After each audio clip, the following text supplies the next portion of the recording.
How's everybody doing today? Today I'm just going to do a little video, and it's dealing with saving information to outside files, but it's also how you work with arrays when you do that. The first thing I did is I declared an array.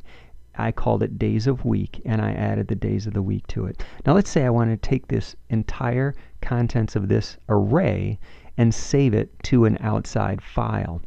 What I did is I declared my stream writer. I called it output file. I've got output file equals file create text days of week. So what this is going to do, it's going to create a file called daysweek.txt, and it's going to associate it with my output file. And then I've got a little loop here for int index equals 0 to index less than 7, index plus plus. What that's going to do is it's going to run through this loop. The index is going to start at 0, so my days of the week starting index is 0. It will read that to the output file, and then it'll just go on. So it'll take the first one, the second one, and the third one, all the way to the seventh one, read it to that output file. I close my output file, and that's pretty much it. Let's bring this up and see if it works. I'm going to say write array values to file. That's my button. I click on it and say, well, it doesn't look like anything happens, but how could we go and check? What I'm going to do is I'm going to close the run, and now I'm going to go open up my file, actually go into my file structure and see if that file is actually there. Alright, so my project is named arrayReadWrite.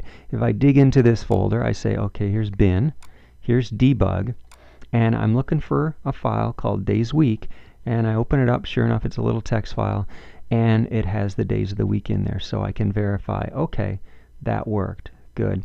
Go back to my program.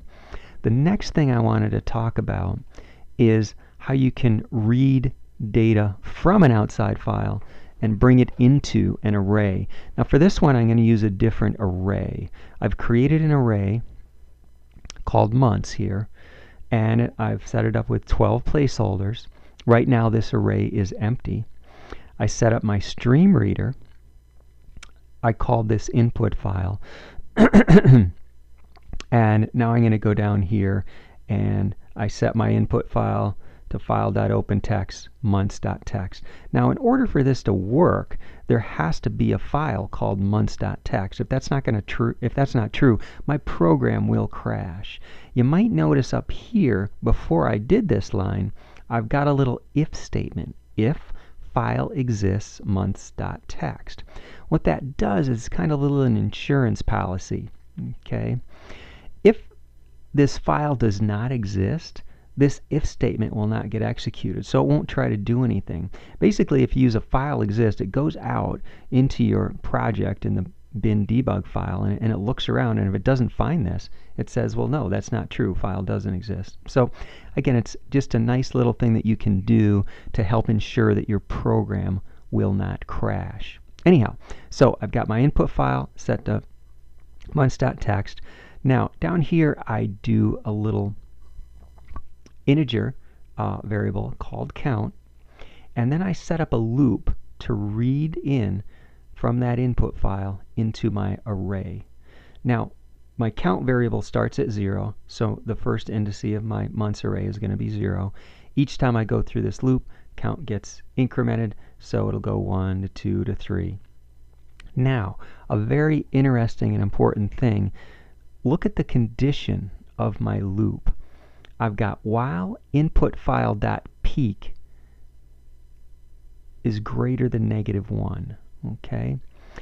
Peak is a really nice command that you can use when you're reading input files.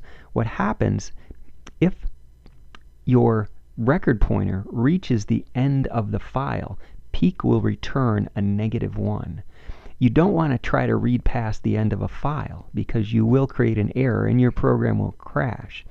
So with peak, it basically stays one ahead, and it looks, and if it sees the next record is the end of the file, it returns a -1. So I basically got while peak is greater than -1, keep doing this. The great thing about this is it doesn't matter if this outside file has 12 entries or 1200 entries.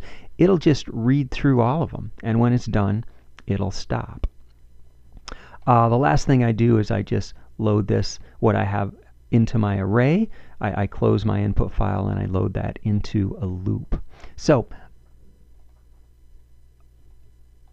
I'm going to try it out. Read values from array. I hit it. It went to the outside file, loaded this information, which is the months, into my months array, but then I also loaded it into this list box. The last thing I wanted to show you is something a little bit different that excuse me, relates to our homework. Right now I've kind of hardwired my file names. I've got months.txt, I've got daysAweek.txt. Let's say that you wanted to let the user determine the file name. I've got some code here. I declared a stream reader. My output file is file create text, but you notice what I did is instead of hardwiring it, I let the name for the file come out of a text box called txt username.txt, and then I'm going to concatenate it with the .text extension. So for example, if in this text box I put /c, the name of my text file would be /c.text. The other thing I do is I output an amount to that. So again, if I go to my design and see what I've got here, here's my button. This is where I'd put in my username and my amount. If I run this, what happens is I'm going to put in my username, /c. Let's say my amount was $100. So I put that in and I save this file. Now, what's supposed to happen is it saves an outside file called /c and it saves the value of 100. Let's go and see if this works. Again, I'm going to go and dig down in my file structure. I go to bin, I go to debug, I see /c and it's $100. So looks like it worked out. This part is going to be helpful when we get into the homework that you have due. Anyhow, hopefully this video was helpful. We'll see you next time.